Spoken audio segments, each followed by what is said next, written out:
We like to start these sessions with 7 quick questions that we just like you to answer with the first thing that comes off the top of your head, kind of a get to know you better part of things. Okay. So here's number 1. My hero growing up was, Johnny Bench. and how did that come about? Well, I think every catcher in the state of Ohio who grew up in the 70s wore number 5 and wanted to be Johnny Bench. And I think the same thing as you're watching all over Kansas City, there are kids that want to be Salvador Perez. And so when you have a marquee style player, and looking now, back then Johnny Bench seemed like a superhero, and he's one of these balls, one of the first ones that I have on my shelf. And that was probably the first time I was ever awestruck. Somebody that I watched so much and had so much admiration for, even though I caught him really kind of towards the end of his career by the time I was really into baseball. But it almost seemed like a superhero to me. But looking back at his statistics now, it's incredible what he was able to pull off defensively and on the offensive side of the game. If not for baseball, I would have been a police officer.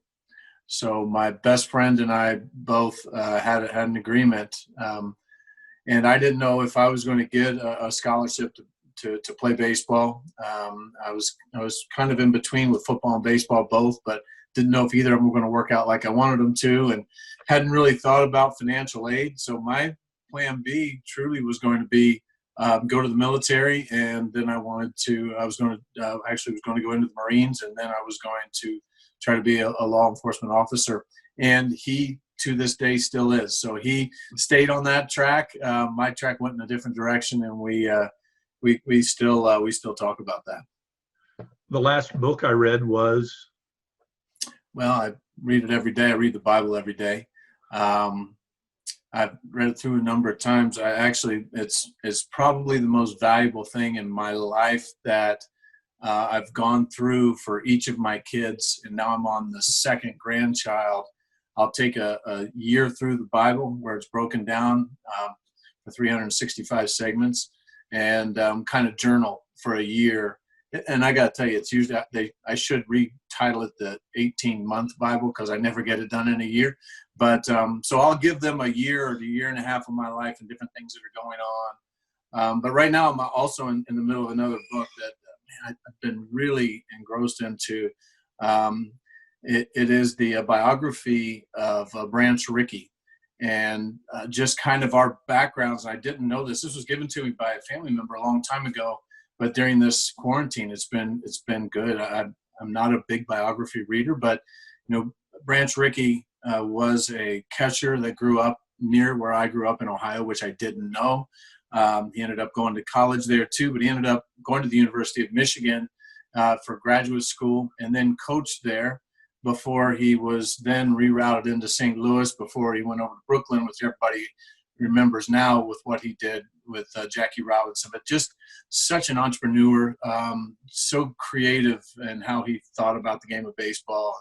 But the byline, the subtitle, was really what caught my mind more than anything else, and caught my eye. It said, "Baseball's ferocious gentlemen." And I thought, what a great title, what a great epitaph. And that, as I go through this, this is he had a couple biographies. This one was done by a guy named Lee Lowenfish. And that's been a great read for me right now. Yeah. My favorite type of music is? Contemporary Christian, but I also listen to a lot of country music. My favorite baseball memory of all time is? My first day in the major leagues. I didn't know if it was going to happen. I wasn't supposed to make the team. I'd come straight out of playing in Double-A the previous year, and went to spring training. I was way down on the list. I'm pretty sure the manager didn't know my name because he kept calling me kid. But we actually had a bench clearing brawl, and I was catching, and I stopped the batter from getting to the pitcher. And after the game, the manager quoted, and this was Phil Garner, one of my favorite managers of all time. He said, they asked about, how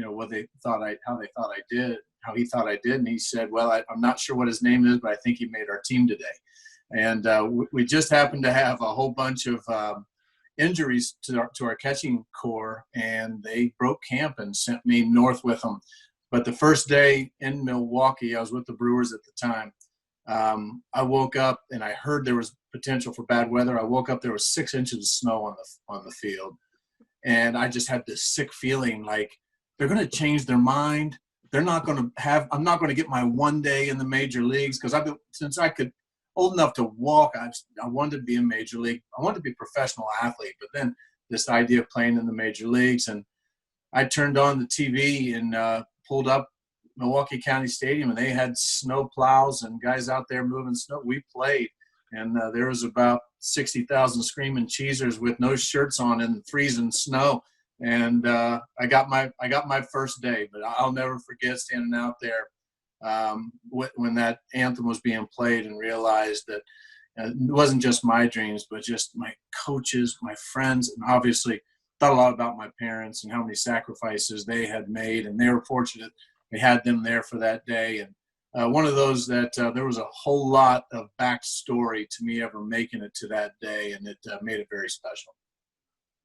My motto is, if you're going to do something right, do it right the first time.